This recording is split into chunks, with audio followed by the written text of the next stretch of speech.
advent of, constantly recording glasses will make this even more an issue for you individually as a human walking around. Because what we're saying when we say that we want people to choose, so we want to make people make sure that they've consented, they've hit okay, I know it's being recorded. But the technology has happened so fast, and to Karl's point, it's not informed consent necessarily.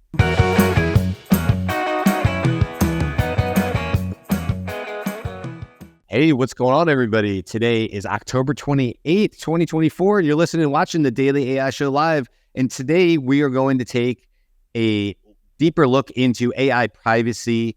We're going to be talking about what does it mean, or what is the assumption that maybe we're always going to be recorded in the future? Is that just a foregone conclusion? Are we okay with that? What are some of the ethical as well as just personal privacy? What are the business privacy and ethical and legal implications of that? Should you go onto every Zoom call and just assume these days that you're going to be recorded? How about on your phone? There's easy ways to do it on the iPhone nowadays and to get transcripts. Do we always want to have transcripts from everything we're doing? These are all the conversations or all the topics and discussion points we want to have on this fine Monday. With me today, so far I have Beth, Andy, and I'm Brian. And I'll tell you guys, just to open this up, what this makes me think of is I wrote I did a video. So, okay, let me refresh. By the way, Karl just got in too. So we got the four of us. Here's what I want to say. Okay. At the beginning of 2023, I decided to do like 40 LinkedIn video posts in 40 days. Just decided to challenge myself with that. And so like from the early parts of January, I did that. So it's been a while. One of the videos I did though was about pretending to be The Rock. Yeah, just kind of a funny, okay, Brian, you don't look anything like The Rock. But here was my point. You could have inserted any real public celebrity figure into this. But I think it plays into this conversation today as a sort of a thought process. What I meant by it was The Rock, Dwayne Johnson, kind of has to go through life like he's being recorded at all times. We have these celebrities that have had to sort of live this life for a while where even if he's having the crappiest of days, just personally, for whatever reason, because, somebody just chewed him out about management or made him feel small because he didn't know maybe an important thing about business that he's just learning, right? He's just a guy. He's just a human like the rest of us. He's learning along the way. But even if that's what's going on with him, he still has to smile and probably stop and take pictures and say, oh, thank you so much. I'm so glad you liked my last movie, because he never knows when he might just be meeting that super fan who just by happenstance happens to be meeting him for the first time, but they're just he's had a major impact on their life. And so I think he's a good example of somebody who kind of puts on the face, and despite what his day might be going on, he doesn't publicly put that over. I think Tom Hanks and some other people have had that as well. And so that's where my brain goes with this, because we've watched these celebrities go, oh, well, that's the price of fame. That's the price of fame. But as we talk about AI, and as we're sort of just casually moving into these always on transcripts, calls that are transcribed, phone calls and things like that, not only is the legal side of it, but are we all going to essentially have to be The Rock now? Which is to say, just assume at all times what you're doing and saying and your actions and your video and everything else in your house or definitely outside in public are going to be recorded and possibly transcribed and possibly used against you if it's not something you're particularly fond of. If you just were having a bad day at the grocery store, is that something you're going to be able to just do with anonymity, even if you're not famous? And it's just sort of a starting point to where is AI taking us, right? So anyway, that's where my brain goes.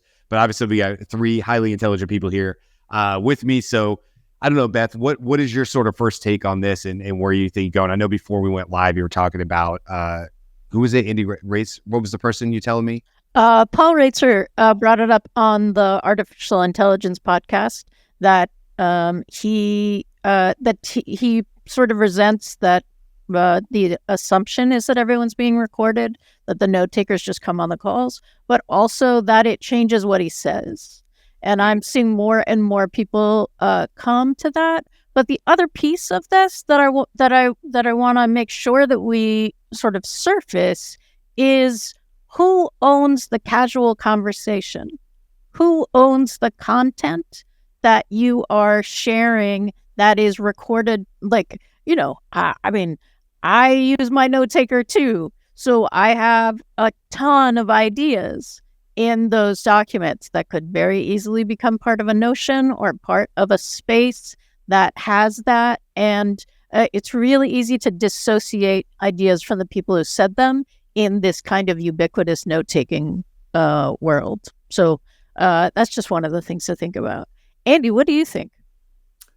Yeah, the advent of constantly recording glasses will make this even more an issue for you individually as a human walking around and being recorded constantly by others, and that's audio and video. So it's an ethical issue like that, we're going to confront interpersonally with people who have those recording devices. And are we going to ask them to turn off their recording devices when we, feel ourselves slipping into a conversation that has, potentially more difficult issues surrounding it? And then, so there's that side, sort of the personal side of it. And then there's the employee side of it. So we talk about having agents that are like a human coworker who have access to all the same communications channels, but as a superintelligence, they also have the ability to simultaneously observe all those communications channels and to record those.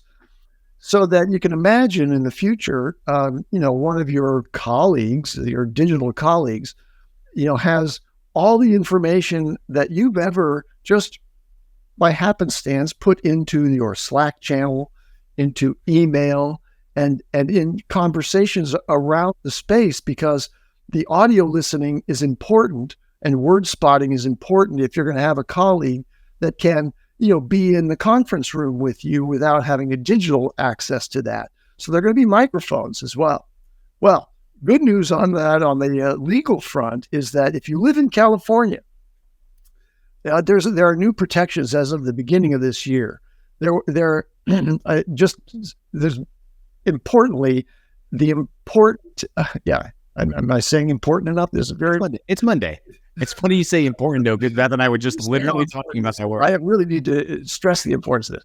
The importance is that the company, they have to tell the employees that what they're recording and what they're collecting and for what purposes. So you have that at least. But the reality at the moment is, we're a year into this, and this is the first occasion when I've thought to think about this. As a former COO, I would have been directly involved in this question of the emergence of the new regulations in California, and what obligations do we have to, is it enough for us to post a poster that says, yeah, our systems collect information, we have, meeting recordings going on and so on.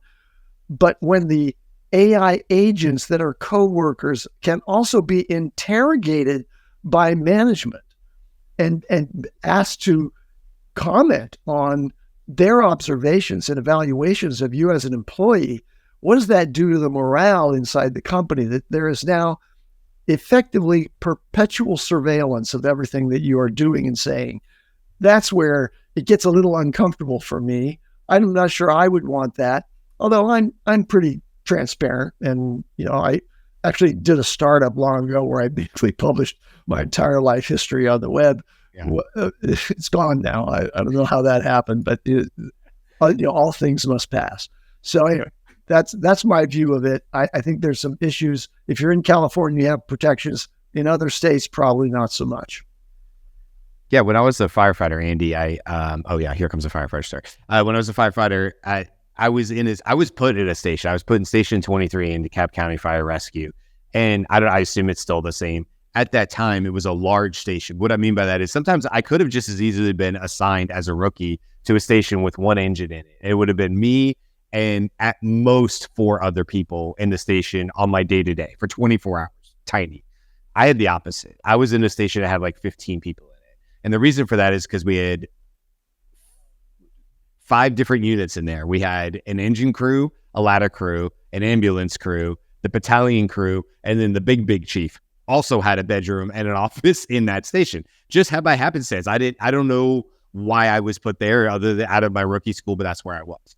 And I would run into people all the time. They would be like, like I always say, people say, Mouse, don't you hate it, man? You're always like, you can't sit down on your couch in your station. You can't have downtime without the battalion chief being right behind you or the big chief, the shift chief being right behind you. And I would say, yeah, but I get along with them and I'm doing what I'm supposed to be doing anyway. So if I'm sitting on the couch, it's probably okay for me to be there. They'd be like, I would hate that. I would be asked to be transferred or whatever. And so I don't know, Andy, I'm always like the same way, like, yeah, but if I'm doing what I'm supposed to be doing, and I always found in my career that it actually helped me because it was actually good for me that I had the chiefs around and stuff like that because I was doing a good job or whatever.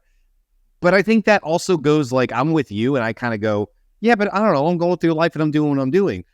But that usually works right up until the point that there is an audio or a transcription or a video of you and you're involved with something that maybe you're not doing anything necessarily wrong, but now all of a sudden this AI transcript, this recording or whatever is now going to be used against you in some legal matter. And so I think it's, I typically, I don't know, I feel like I'm like you and I'm like, I don't know, I'm kind of an open book and I've always been okay with that, but it's probably right up until the point some new AI technology bites me in the butt, whether I expected it to happen or not. And now I have problems that I wasn't looking for, I don't know if that's, I don't know. Anyway, Karl, what do you think?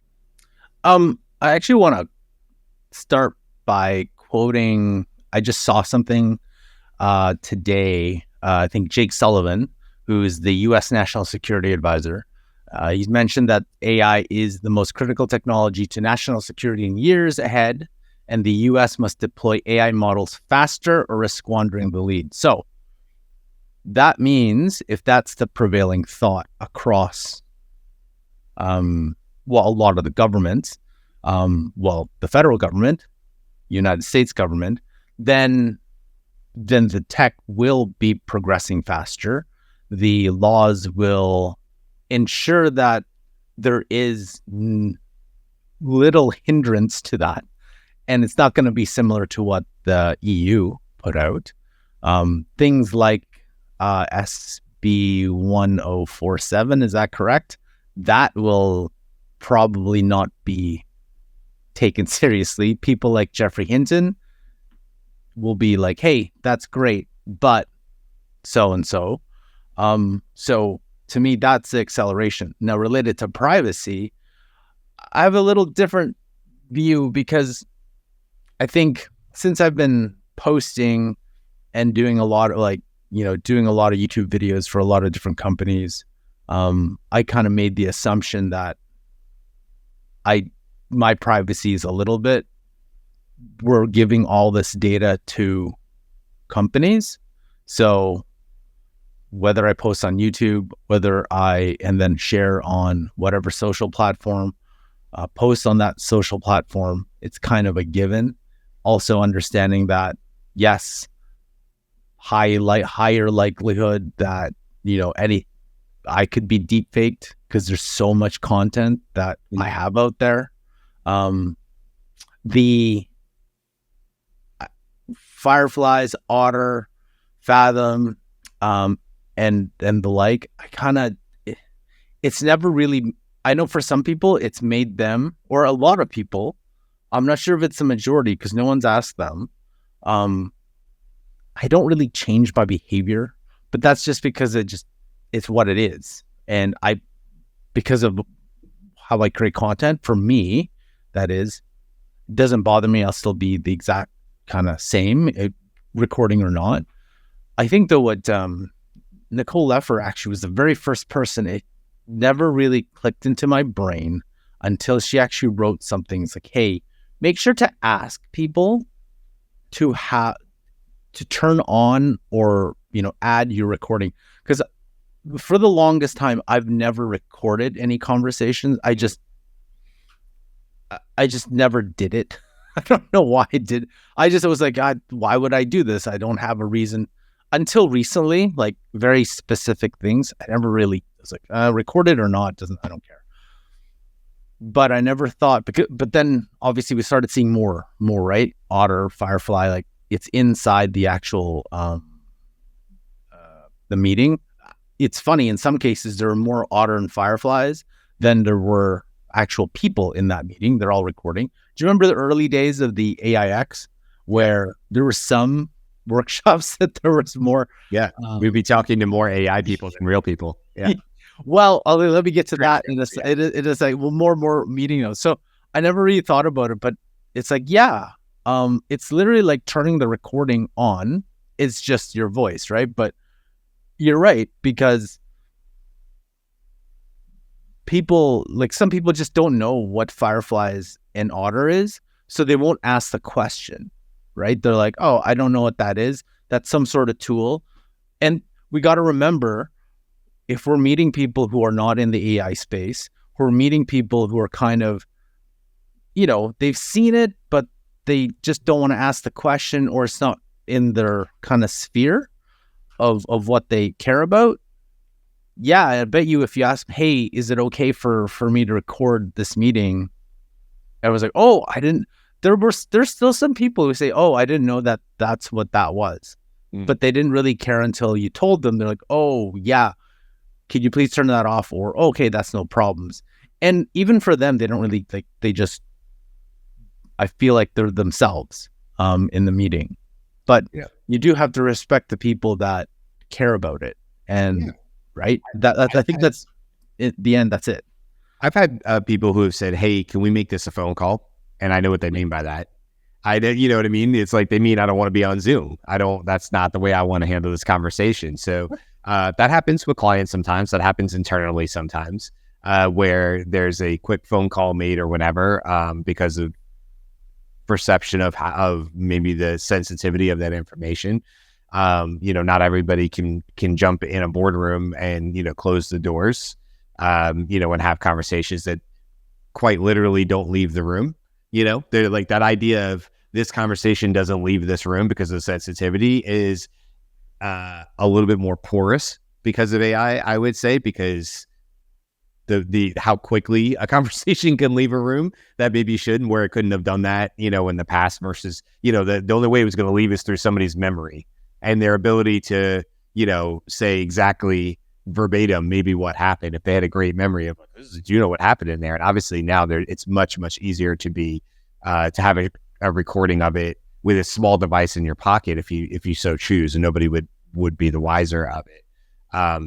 So yeah, but we use Zoom almost all the time, and I do appreciate that the way Zoom is baked in is when you record a call on Zoom, it makes an announcement saying this call is being recorded, and it gives you the option to click out of a meeting at that time. If you want to leave, it tells you right there. There's a button you have to get rid of. Me personally, I wish it was like over the screen. It's a little too small for me. I personally would rather that this call is being recorded, basically block me, even maybe mute me, and turn off my video until I accept it. Because that definitely would make the person have to interact with it. You literally have to get it out of your way to continue the conversation. But I would actually rather that. I would rather my clients be on the same page as me and say like, hey, we are recording it, but that's because I do use these transcripts to follow up with you and make sure we hit all the highlights. It's hard to remember everything that was spoken about on a 30, 45-minute call. And I think most of my clients, I've very rarely had an issue with it, unless it's of a sensitive nature, unless we're talking about specific things at that company that don't really need to go past the conversation, don't need to be in a transcript. I've definitely had conversations like that where somebody said, hey, let's either carry this conversation on a phone call, or let's make sure everything's being not recorded so we can talk openly. So that brings up one of the things that I think is important to understand and be clear about or distinct about, because what we're saying when we say that we want people to choose, so we want to make people make sure that they've consented, they've hit okay, I know it's being recorded. But the technology has happened so fast, and to Karl's point, it's not informed consent necessarily. Right? And like, yeah, we can look at the transcripts and we can all say, yeah, no, that's really helpful. But have you looked at the action items that are part of that? Like Beth agreed to blah, blah, blah, blah, blah. Beth did not.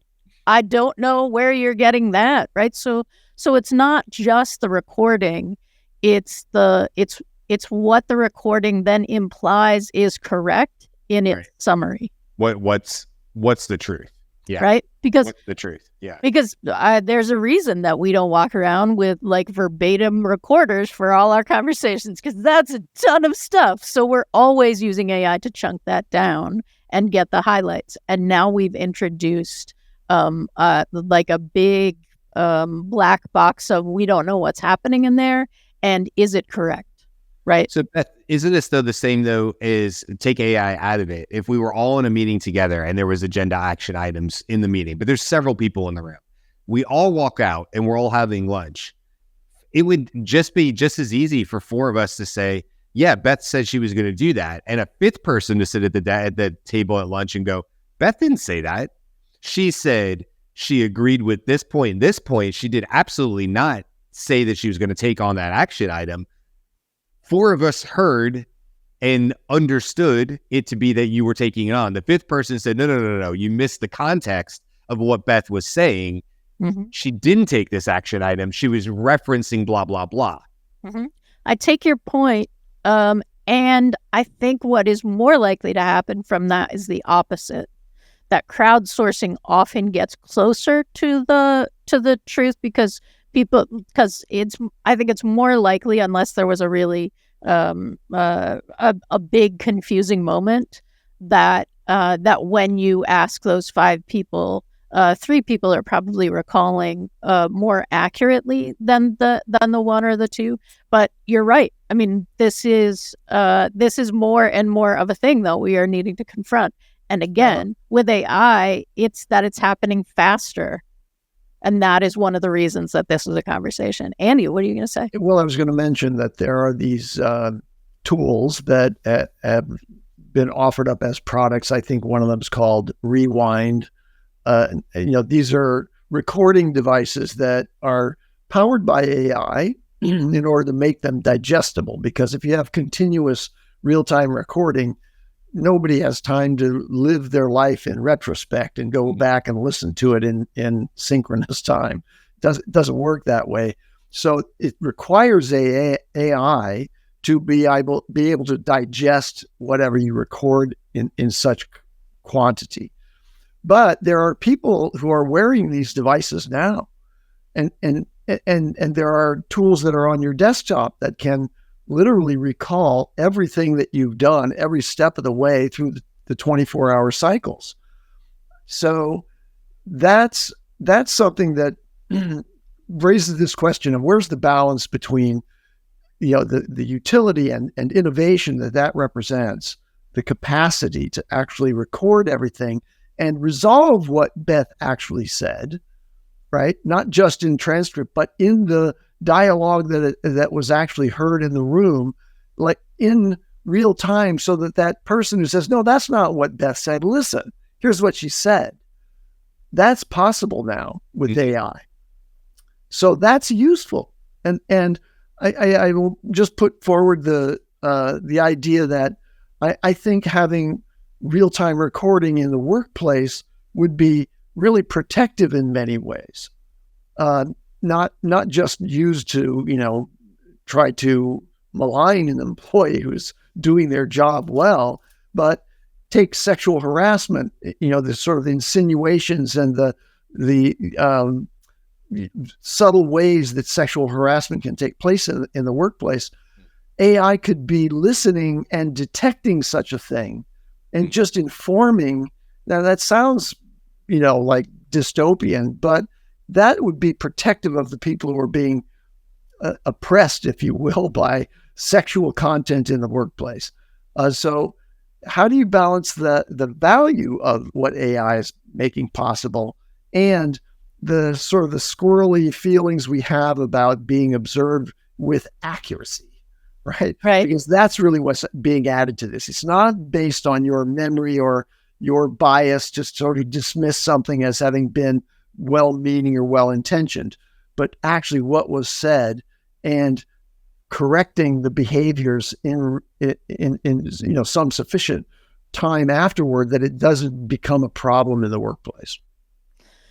Yeah, so I think one of the things that calls up for me in that is, again, that AI doesn't do nuance. And I think, Andy, you're right in terms of sexual harassment or any kind of harassment in the workplace that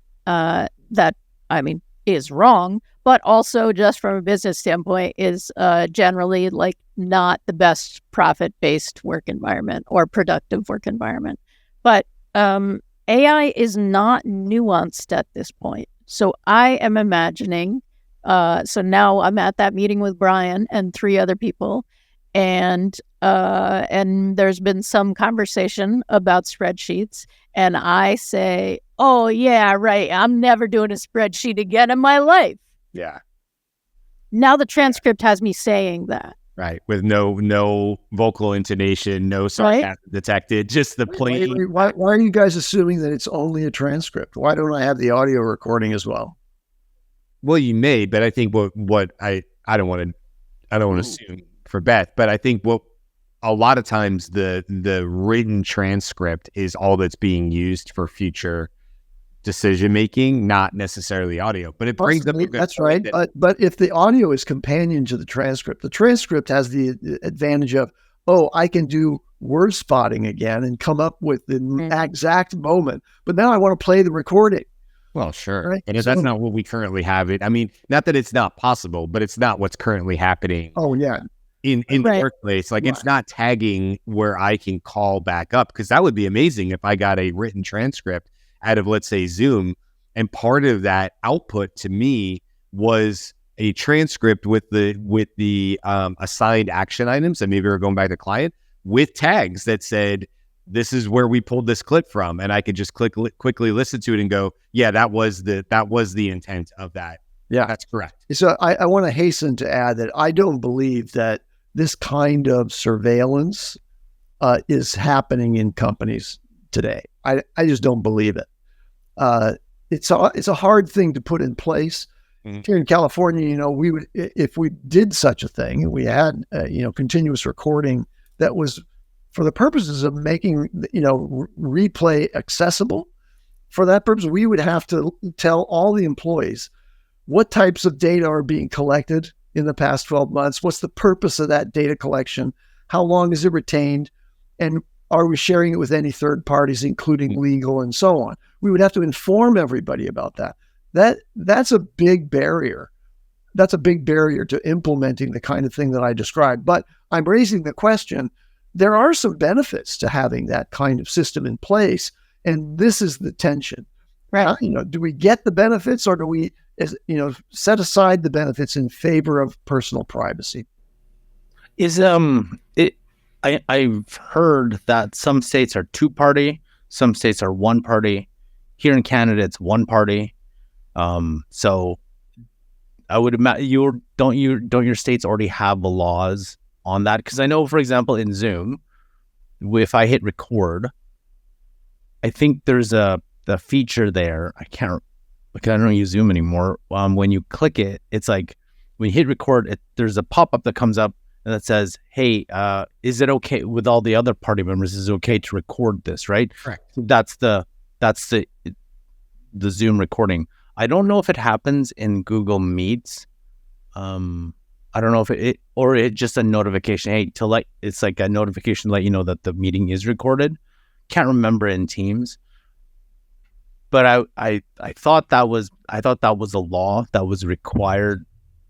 I don't know, people obviously follow or don't follow that in whatever state they're in and using whatever these tools. So I'm curious. And then you're right, Andy. Like, yeah, sure, it's not just written transcription. It's what you could do to prevent this would be to just send your AI avatar to every single meeting and you don't care. Be like, oh, the avatar said whatever. That's not me. That's not the real me. It's just some avatar that we sent, and only the real meetings that you really want to take part of, you just send yourself.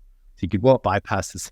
I didn't think you were going to go that way with it. I thought you were going to say something different, but I should have known that was coming. No, what I was going to say is to your point earlier in the conversation about deepfakes and things like that. one potential solution towards this is not less AI, but more AI. And the reason I say that is because when you see things about, I don't want to be political on it, but when you see things in the news and there's an attempt to say something is real that's been a clear manipulation of an image or whatever, oftentimes what solves that, what snoops will use is say, well, but no, there's 4 different angles from 4 different shots showing that this is either correct or incorrect. And they're using more data, more angles, more camera, maybe more audio, more video, whatever the multimodal is, whatever the multimedia of it is, in order to prove or disprove. And to me, that's sort of like a low-level blockchain working. It's like, no, hold on. We have many other variations of this to show that this was manipulated in some way or another, because you're basically saying there's more to it, not this single source of it.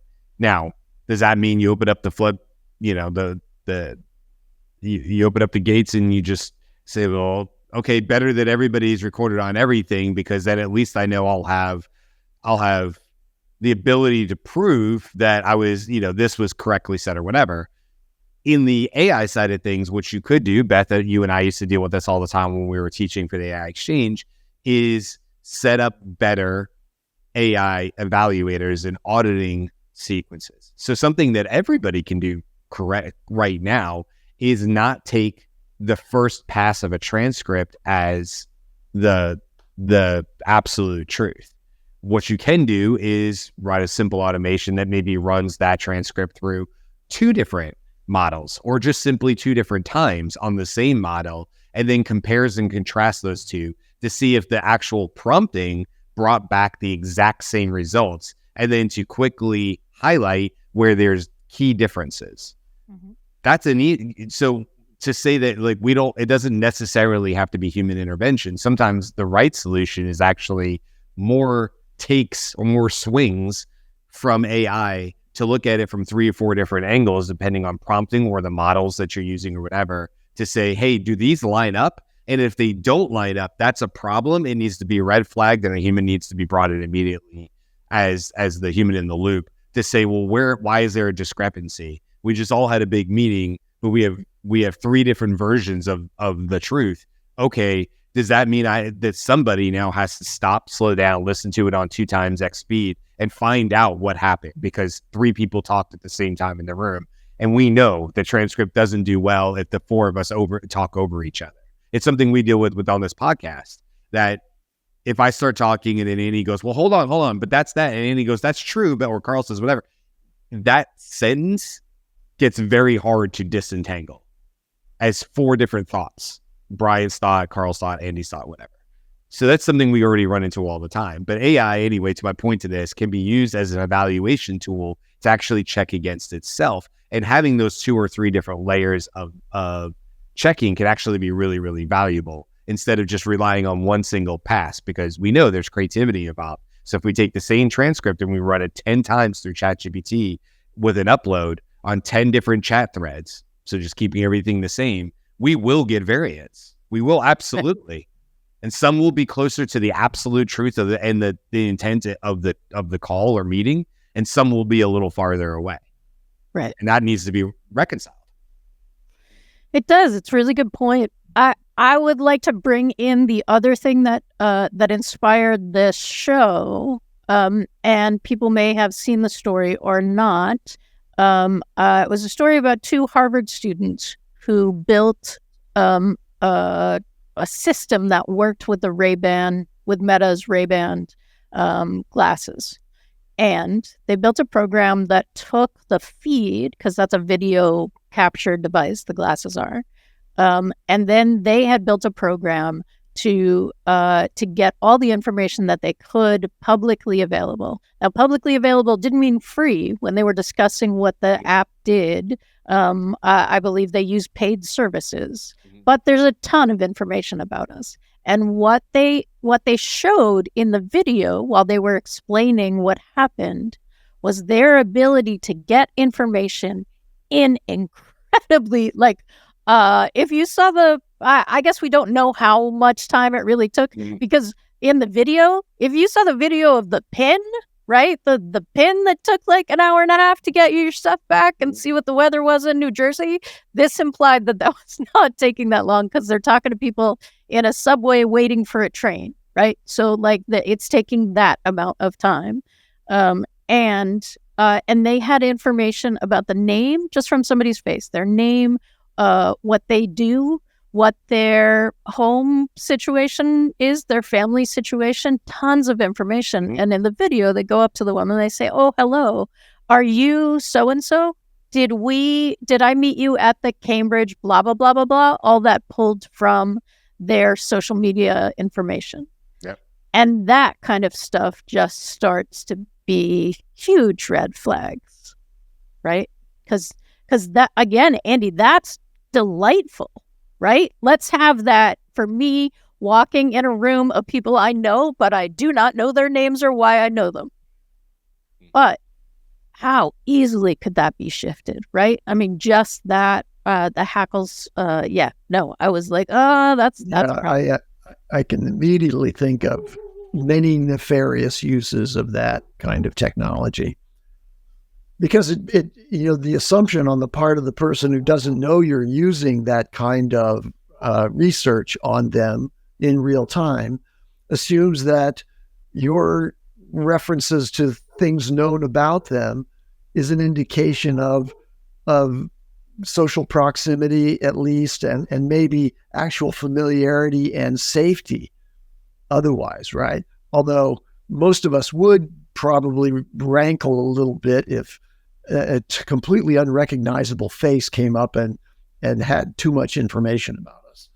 So yeah, really creepy kind of application of that. And I'm really appreciative that they did it. There's one way to look at it and say like, oh, why would you do that? But like the reality is, I don't say any of us, but was anybody really thinking about that application? And I think what you showed, when you talked about Beth, the one where they were on the train or whatever, where time wasn't necessarily of the essence. They didn't have to necessarily move fast. If I'm sitting across from you on a train, more than likely we're sharing a train trip for 3 or 4 or 5 minutes between stops maybe or whatever. And there's time for that data to be, combed through and come back with it. And to the other person's, perception, it's just somebody who maybe looks up over at them 2 or 3 times. They may be thinking like they've looked up over maybe 2 or 3 times. Well, the 4th time they lean in and go, "I'm sorry. I know I've looked over here a couple times. I think we do know each other." Yeah, that's super scary, but I'm really, really grateful for people who call this stuff out and use it in these ways and do it for public good, which is to say, hey, let us show you how quickly we were able to manipulate this for all the wrong reasons, so that people can stand up and go, number one, for the AI literacy side of it, and just go, oh, okay, this is a thing. I need to be careful with this now. But also so that, companies could get ahead of it and they can decide how they want to put in protective measures. I'm not quite sure what you can do if it's open source and you can kind of build your own thing around it. What it really just means is we all are going to have to put another layer on and be extra careful about, what we perceive as, hard to obtain information or interesting happenstance. I mean, we're going to have a bigger shield up a little bit that says, well, hold on. If you can find this information from me, whatever they just said to me, I have to go, if this information is publicly available anywhere on the internet, I now have to say to myself, it doesn't matter how nuts it sounds to me that they could find it that fast. It exists. Therefore, it's possible that they were able to regurgitate it back to me. The magic is no longer magic, right? It's now longer, I have to say to myself, oh, I could, with reasonable time, find that same information. So I have to assume that they were able to do it faster than me. And it's not an indication of we know each other or there's a connection here that maybe not, I'm obviously in dating and things like that. There's upsides. Oh, I know I met that girl before. I'm in college. what was her name? Where did I meet her? I really liked her. I'd love to have another conversation with her. And there's nothing nefarious about it. And then obviously we can fill in the blanks in all the ways that, of course, it could be used incorrectly to manipulate a conversation or otherwise. I mean, you mentioned sexual harassment, Andy, but just even like gaslighting in the business sense, and the things that kind of slip through the cracks as far as like, well, I'm being gaslit by my boss or whatever the case is, and it's causing me to make the wrong decisions about things or whatever the case is. Like, that would also be great if that was able to be brought up by AI. I don't think we're there yet, but I see the value in that if it was to actually protect employees. But I think what we'll ultimately have is just people will work themselves around the situation. There'll be more conversations in, stairwells. There'll be more conversations like in football where they cover their mouth when they're on the sidelines so that the other team can't read their lips. These kind of things will probably become more common, and you just work their way around it. I just want to add that there was an article, I think it was in the AP or Routers, I can't remember, that they did find that AI-powered transcriptions still prone to hallucinations too. I think OpenAI has Whisper, right? So if you plan to use it that way, remember that it's not perfect. So, and it could, the danger to me is like, it could make things up that you may not have said. And then it becomes worse because it isn't just, it's now making things up that,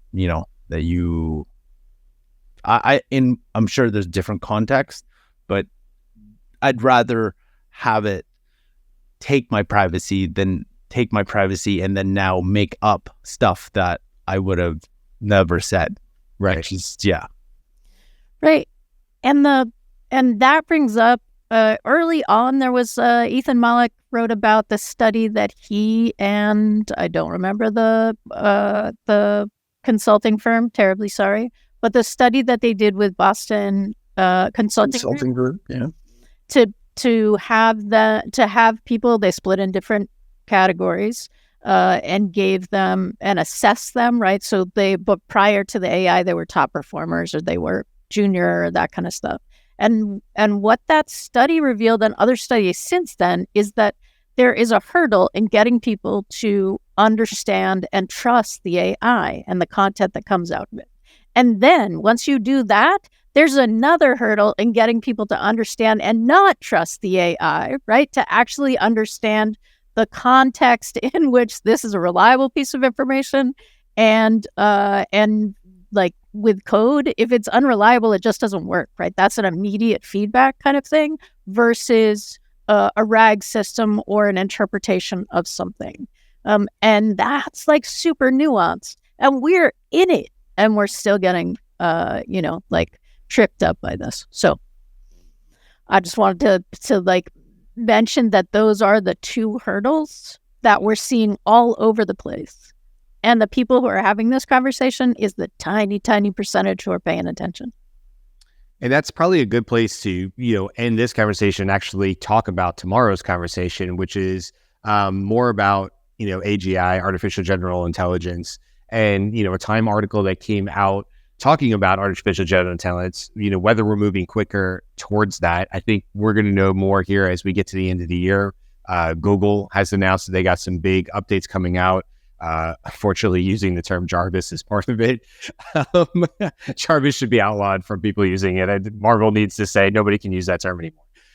But Google, obviously, we've heard from Anthropic as well as OpenAI. There's been chatter and things like that talking about whatever Orion is or GPT-5 or whatever. Apparently, we're going to have some of these bigger updates before the end of the year, and it's almost the end of October. So we may have more on this soon to have a better understanding of how quickly we move towards AGI. But, if you look at a quote from the Times article, just to set this up for tomorrow, this was on September 17th, the Senate Judiciary Subcommittee hearing titled Oversight of AI. And then, here we go. Okay, sorry, I was trying to find it. But anyway, the perspectives whistleblowers from leading AI companies sounded the alarm on the rapid advancement towards AGI and the glaring lack of oversight, which is what I was trying to find out there. So we're going to be talking more about that tomorrow. But again, it brings in more of this idea of where are the laws? Where's the oversight on this? If we are rapidly advancing towards AGI, how does that affect the stuff we just talked about today? Is everything we just said today hyper troubling and as well as beneficial in, society? Yeah, if it can do a lot more than anything we're currently capable of doing today. And again, we can kind of see over the next hill and see where that's coming. So that'll be coming up tomorrow. And obviously on Wednesday, we're going to have all the news. And there has been quite a bit of news over the last 7 days. So there'll be a lot to discuss on Wednesday's show. So kind of a theme through today, tomorrow, and into Wednesday, I'm sure. But make sure you come back and hang out with us the rest of the week. Don't forget that you can go over to the dailyaishow.com, or you can click on the QR code you see on the screen. That will take you over to our website. From there, you can sign up for the newsletter if you like. You can also learn more about the show, more about us, ways you can work with us, and work with consulting work, because we have people reaching out to us for that as well. So it's all there on the website, and we are revamping it. It's a little basic, we know, at the moment. But Aaron from our team is kind of working on that, and we should have something a little bit more advanced with transcripts and different things like that on there in the near future. I don't know how near, but the near future on there as well. We're working on it. So that's what we have coming up not the rest of the week through Wednesday, but keep coming back, and we will continue the conversation tomorrow. So if this was interesting to you, come back tomorrow, because I think what we're talking about with AGI is going to be equally as such and important for what the next maybe 3 to 6 months brings us in terms of these newer announcements. Okay, that's it. I hope everybody has a great day, and we will see you again tomorrow. Until then.